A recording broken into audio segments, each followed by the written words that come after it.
So welcome to the second part of AI ML full course. जैसा कि आप सभी जानते हैं, मैं अपने YouTube चैनल पर AI ML का फुल कोर्स लेकर के आ गया हूं। तो आज के इस वीडियो में हम लोग देखने वाले हैं AI ML कोर्स का पार्ट 2। ठीक है, पार्ट 1 आप जरूर देखिए जा करके, हमारे YouTube चैनल पर आपको मिल जाएगा, नीचे लिंक डिस्क्रिप्शन में भी दिया गया है। AI/ML कोर्स पार्ट 2 में हम लोग क्या सीखने वाले हैं, जैसा कि मैं आपको बताया, पूरे YouTube पर आपको ऐसा कोर्स नहीं मिलेगा। पार्ट 1 को ही देख करके आप समझ गए होंगे कि AI/ML में होता क्या है, होने क्या वाला है। यहाँ पार्ट 2 हम लोग देखेंगे, जल्दी से देख लेते हैं। मैंने आपको बताया था कि जो स्टेप्स होते हैं हमारे AI/ML में, उसको डिटेल में देखा जाएगा। ठीक है, तो आज भी हम लोग देखेंगे प्री प्रोसेसिंग के बारे में। ठीक है, डेटा प्री प्रोसेसिंग के बारे में। ठीक है, ये पूरा डिटेल से आज देखा जाएगा, data pre processing in Python. ठीक है, मैं यहाँ पर पाइथन लैंग्वेज का यूज करूंगा, आप चाहे किसी भी प्रोग्रामिंग लैंग्वेज का यूज, किसी भी इन द सेंस पाइथन और आर में ही किया जा सकता है। और इसके अलावा भी होते हैं, मुझे इसकी जानकारी नहीं है, लेकिन पाइथन या आर, मैं यहाँ पर पाइथन का एग्जांपल लेकर के आपको बताऊंगा कि किस तरीके से आप डेटा प्री प्रोसेसिंग कर सकते हैं। ठीक है, अब यहाँ ध्यान समझिए एक बार फिर से, डेटा प्री प्रोसेसिंग होता क्या है, बड़ा ध्यान समझिए डेटा प्री प्रोसेसिंग के बारे में। ध्यान समझिए डेटा को। ठीक है, डेटा प्री प्रोसेसिंग मतलब होता है प्रेपरेशन और ट्रांसफॉर्मेशन। किसको? रॉ डेटा को एक ऐसा फॉर्मेट में जिसका यूज करके हम लोग एमएल के मॉडल को ट्रेन कर सके। यानी कि यहाँ पर मैं लिख देता हूँ प्रेपरेशन एंड ट्रांसफॉर्मेशन। ठीक है, एंड ट्रांसफॉर्मेशन।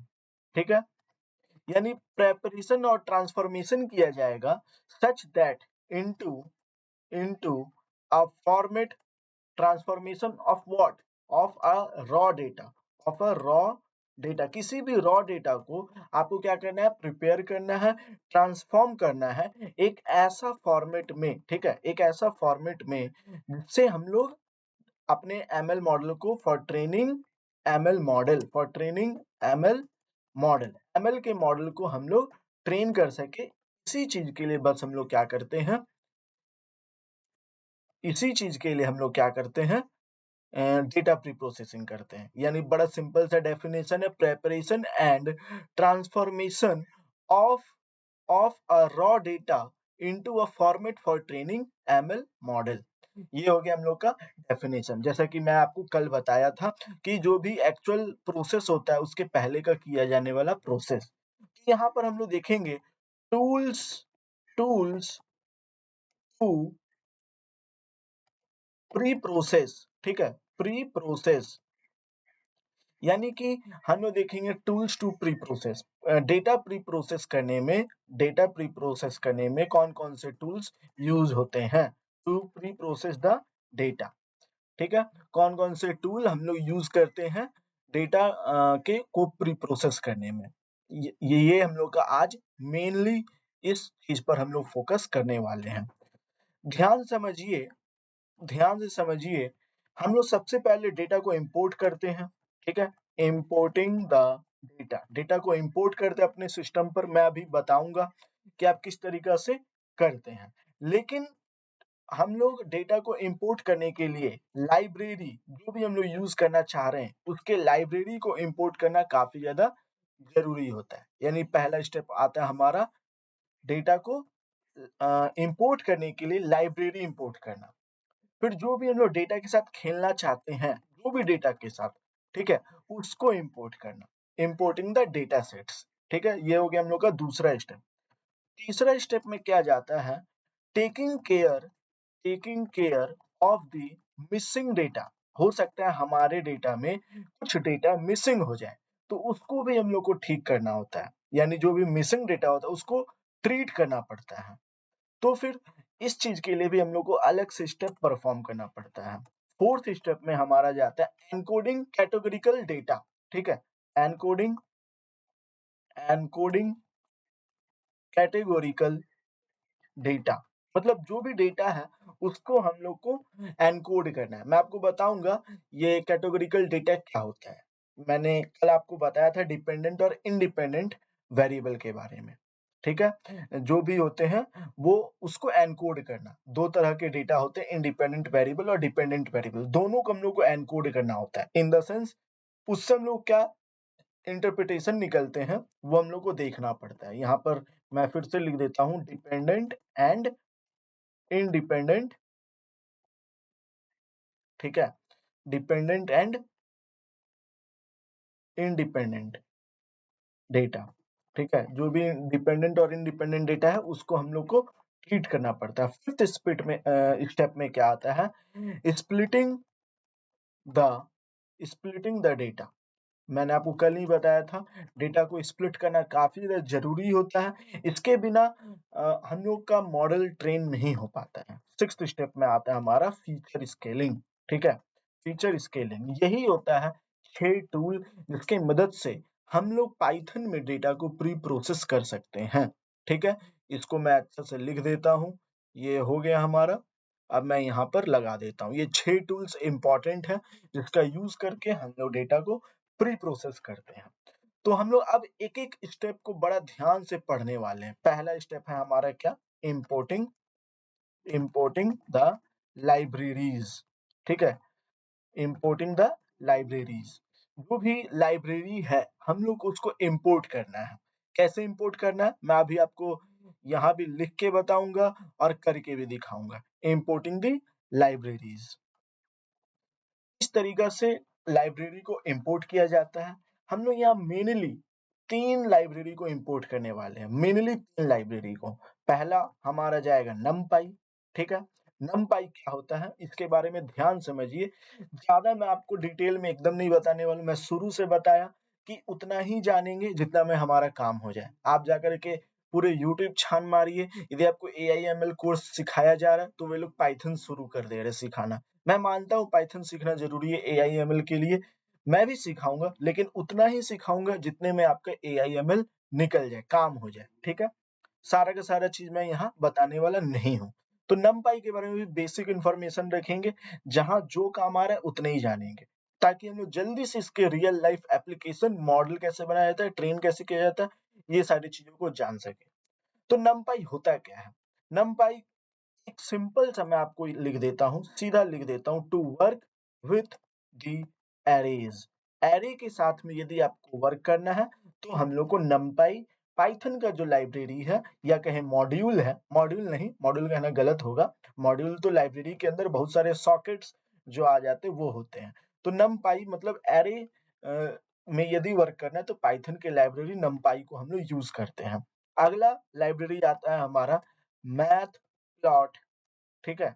लिब, मैथप्लॉटलिब यानी मैथमेटिक्स प्लॉटिंग लाइब्रेरी, ठीक है? इस ये भी एक लाइब्रेरी होता है। इसका क्या काम होता है? बड़ा सिंपल सा to plot charts and graphs. हम लोग देखेंगे हमारे मॉडल में या हमारे डेटा सेट में बहुत सारे चार्ट्स एंड ग्राफ्स होंगे। उसको प्लॉट करने के लिए हम लोग बेसिकली क्या करते हैं इस लाइब्रेरी को यूज़ करते हैं। तो और आखिरी लाइब्रेरी जो हम लोग आज के इस बस ट्यूटोरियल में हम लोग इम्पोर्ट करेंगे, वो है पांडास, ठीक है? ये पांडा क्या करता है? ध्यान समझिए, ये सिर्फ़ हम लोग के डेटा सेट को इम्पोर्ट नहीं करता है, ठीक है? Not only it imports the data sets, ठीक है?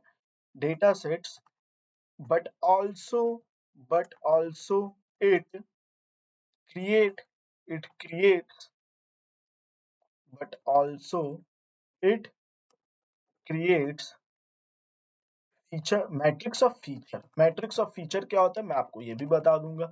मैट्रिक्स ऑफ फीचर्स किसे कहा जाता है? बड़ा ध्यान से समझिए, इंपोर्टिंग द लाइब्रेरी में क्या होता है, नमपाई, मैथप्लॉटलिब, पांडास, ये डेटा सेट को इंपोर्ट भी नहीं करता है बल्कि मैट्रिक्स ऑफ फीचर भी क्रिएट करता है। मैट्रिक्स ऑफ फीचर क्या है? ये एक नया वर्ड है। मैं इसको सेलेक्ट करके ये तो पूरा ही मैं यहाँ इस कलर को सेलेक्ट कर लेता हूँ। ये पूरा ही हो गया, इसको हाइलाइट करना था। खैर, तो ये हो गया हम लोग का आज का टूल, ये हो गया हम लोग का टूल, ठीक है? Importing the library. तो ये पहला टूल हुआ हमारा इंपोर्टिंग द लाइब्रेरीज़ का। 3 टूल होता है, मैं आपको बता दिया। पहला numpy, दूसरा matplotlib और तीसरा pandas। अब यहाँ पर बहुत सारे जो बिगिनर है, जो पाइथन बिल्कुल नहीं पढ़े हैं, वो तो सोच रहे होंगे भाई तू क्या पढ़ा रहा है, मुझे कुछ समझ में नहीं आ रहा है, बेसिक से बता। तो मैं आपको बेसिक से ही बताने वाला हूँ, ये सब थ्योरी है, मैं आपको बेसिक से ही बताने वाला हूँ। तो लाइब्रेरी क्या होता है? जब तू बेसिक से बता ही रहा, तो लाइब्रेरी क्या होता है? बार-बार यूज़ आ रहा है इंपोर्टिंग द लाइब्रेरी, लाइब्रेरी होता क्या है? लाइब्रेरी एक मॉड्यूल का सिंबल होता है, बहुत सारे मॉड्यूल्स का सिंबल होता है, जिसमें फंक्शन और क्लास होते हैं।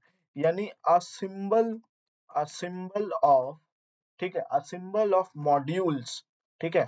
इसमें बहुत सारे मॉड्यूल्स होते हैं, मॉड्यूल्स के सिंबल होते हैं, जिसमें containing the functions functions and classes, ठीक है? फंक्शन और क्लासेस इसमें होते हैं, उसी को हम लोग कहते हैं लाइब्रेरी, ठीक है? लाइब्रेरी मतलब समझ में आया? ये जितने भी चीज़ें हैं, वो सभी हमारे लाइब्रेरी ही हैं। मैं यहाँ ऊपर में लिख देता हूँ। लाइब्रेरी जैसे numpy, मैटप्लॉटलिब, पांडास, ठीक है? और ये क्या होती है, इसमें फंक्शन और क्लासेस होते हैं, जिसका फंक्शन मतलब कोई भी फंक्शन आप पढ़े होंगे, सी प्लस प्लस में हम लोग फंक्शन क्रिएट करते हैं, जावा में करते हैं, जावास्क्रिप्ट में करते हैं। तो उसी तरीके से इसमें इनबिल्ट फंक्शंस होते हैं, जिसको हम लोग एक्सेस करके अपने काम करवा सकते हैं। क्लासेस होते हैं, जिसको एक्सेस करके हम लोग काम करवा सकते हैं, ठीक है? तो यहाँ पर एक सबसे इम्पोर्टेंट लाइब्रेरी के बारे में मैं आपको बताने वाला हूँ। जैसा कि मैं आपको बता दिया था कि हम लोग बेसिकली सीखने वाले हैं अ, डेटा साइंस, एआईएमएल से डेटा साइंस से सीख सकते हैं हम लोग। तो उसमें एक सबसे इम्पोर्टेंट लाइब्रेरी होता है scikit-learn, ठीक है? scikit-learn सबसे सिग्निफिकेंट, मोस्ट इम्पोर्टेंट लाइब्रेरी होता है। डेटा साइंस का सबसे इम्पोर्टेंट लाइब्रेरी साइकिट लर्न ही होता है। इस लाइब्रेरी में होता क्या है? इसमें सारे के सारे मशीनरी मॉडल्स होते हैं, ठीक है? जिसका यूज़ करके हम लोग क्या कर सकते हैं, ऑब्जेक्ट का यूज़ करके, क्लास का यूज़ करके, फंक्शन का यूज़ करके हम लोग मॉडल क्रिएट कर सकते हैं। तो ये एक इम्पोर्टेंट लाइब्रेरी है, आपको याद रखना है। scikit-learn के बारे में हम लोग बहुत बार इसका यूज़ करेंगे, ज़ाहिर बात है, बहुत बार यूज़ करेंगे scikit-learn का। तो scikit-learn एक इम्पोर्टेंट लाइब्रेरी है, मैं यहाँ पर ही लिख देता हूँ, ठीक है? तो ये हो गया हमारा scikit-learn के बारे में। अब यहाँ पर आपको एक इम्पोर्टेंट चीज़ मुझे बताना है, वो है डॉट ऑपरेटर के बारे में, ठीक है? डॉट ऑपरेटर क्या होता है? डॉट ऑपरेटर क्या होता है? इसका यूज़ एक मॉड्यूल को to access a module from a library, ठीक है? लाइब्रेरी से हम लोग एक मॉड्यूल को एक्सेस करने में हम लोग इसका काम करते हैं, ठीक है? डॉट ऑपरेटर का यूज़ कहाँ होता है? जैसे मैंने आपको बताया लाइब्रेरी क्या होता है, library basically collection of modules होता है और उसी में से हम लोग को यदि एक मॉड्यूल एक्सेस करना है तो डॉट ऑपरेटर का यूज़ करेंगे। मान लीजिए कि एक्स एक ये है, लाइब्रेरी है और वाई उसके अंदर का एक मॉड्यूल है, तो हम लोग उसको कैसे एक्सेस करेंगे? कमेंट में जवाब दीजिएगा, ठीक है? कमेंट में आपको जवाब देना है, मैं आपको नहीं बताने वाला हूँ यहाँ पर। तो अब यहाँ पर हम लोग को सीखना है एक और चीज़ के बारे में, ये सब नोट्स बना कर के रखिएगा एज़ कीवर्ड के बारे में। पाइथन में एज़ कीवर्ड होता है, इसके बारे में आपको बताने वाला हूँ। देखिए, जब कभी भी हम लोग किसी लाइब्रेरी को इम्पोर्ट करते हैं, तो हम लोग उसको शॉर्ट हैंड नेम दे देते हैं और ऐसा करने के लिए हम लोग एज़ कीवर्ड का यूज़ करते हैं। To give to give a short hand name, ठीक है? शॉर्ट हैंड नेम दे देते हैं हम लोग, ताकि हम लोग उसको फ्यूचर में यूज़ कर सकें। बार-बार उस लाइब्रेरी का नाम नहीं लिखेंगे, शॉर्टकट में हम लोग उसका नाम भी यूज़ कर सकते हैं। तो ये हो गया हम लोग का बेसिकली एक इंट्रोडक्शन, ठीक है? अब मैं जल्दी से गूगल कोलैब खोल लेता हूँ, ठीक है? गूगल कोलैब क्या होता है नहीं जानते हैं आप? तो गूगल कोलैब बेसिकली एक ओपन सोर्स, जहाँ तक मुझे पता है ये एक ओपन सोर्स ही है, फ्री ही होता है ये। ओपन सोर्स प्लेटफ़ॉर्म होता है, जुपिटर बाकी जैसे जो भी होते हैं, वैसे ही सेम होता है।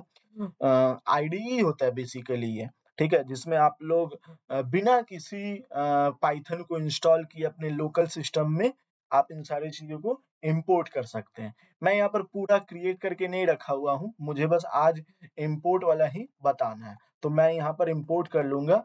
अब मैं काम शुरू कर दिया हूँ, ठीक है? इम्पोर्ट नमपाई, पहले हम लोग नमपाई इम्पोर्ट कर लेंगे, ठीक है?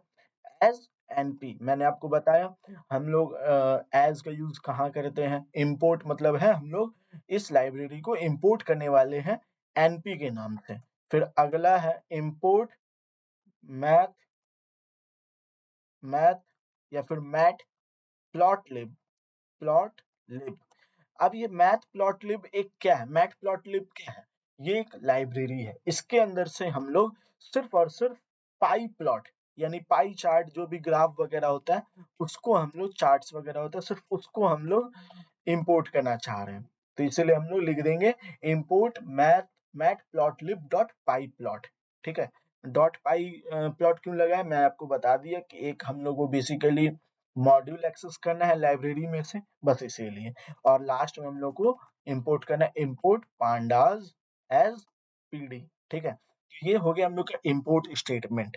हम लोग का इम्पोर्ट स्टेटमेंट किसी भी मॉड्यूल को बनाने के लिए ये 3 लाइन और हो सकता है यदि फ्यूचर हम लोग को और लाइब्रेरी की ज़रूरत पड़े, हम लोग और लिख सकते हैं। तो आज हम लोगों ने गूगल कोलैब के बारे में जाना, बेसिक इंट्रोडक्शन जाना कि भैया एआईएमएल में होता क्या है, टूल्स क्या-क्या होते हैं। तो ये हम लोगों ने इम्पोर्ट कर लिया, पहला स्टेप हम लोग सक्सेसफुली कंप्लीट कर लिए, ठीक है? तो कल के इस वीडियो में इसी वीडियो में हम लोग देखेंगे कि किस तरीक़ा से ठीक है? किस तरीक़ा से हम लोग इम्पोर्ट कर सकते हैं डेटा सेट को, ठीक है? और बहुत कुछ हम लोग जानेंगे। आज के लिए बस इतना ही, चैनल को सब्सक्राइब कर लीजिए, वीडियो को लाइक कीजिएगा।